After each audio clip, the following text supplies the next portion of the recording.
আসসালামু আলাইকুম। আমি মিফতাহুল জান্নাত মিম। আমি এবছর 23-24 MBBS ভর্তি পরীক্ষায় রংপুর মেডিকেল কলেজে চান্স পেয়েছি।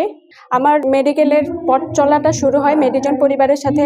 আমি মেডিজন কোচিং থেকে একটা প্রতিযোগিতামূলক পরীক্ষার মাধ্যমে মেডিজনের কথা জানতে পেরেছি এবং মেডিজনে সেই প্রতিযোগিতামূলক পরীক্ষায় অ্যাটেন্ড করে ভালোই একটা মার্কস তুলছিলাম। তারপরে মেডিজনের যিনি প্রধান সৈকত ভাইয়া, তিনি সবাইকে একটা কথাই বলেছিলেন সেই কন্টেস্ট পরীক্ষার মাধ্যমে, যে তোমরা যেহেতু আমি কোচিংটা শুরু করেছিলাম তখন হচ্ছে এইচএসসি পরীক্ষার আগেই, তো ভাইয়া একটা কথাই বলেছিলেন যে তোমরা যেহেতু কোচিংটা এইচএসসি পরীক্ষার আগেই শুরু করছো, মানে প্রি মেডিকেল করার জন্য এসেছো, তো তোমাদের মাথায় একটা কথা রাখতেই হবে, সেটা হচ্ছে কি স্রোতের বিপরীতে যেহেতু তোমরা পথ চলা শুরু করেছো, সেহেতু স্রোতের বিপরীতে কিভাবে টিকে থাকতে হবে সেটা তোমাদের নিজেদের খুঁজে বের করতে হবে এবং এই মেডিজন পরিবারের সাথে থাকলে অবশ্যই তোমরা সেটা খুঁজে পাবা।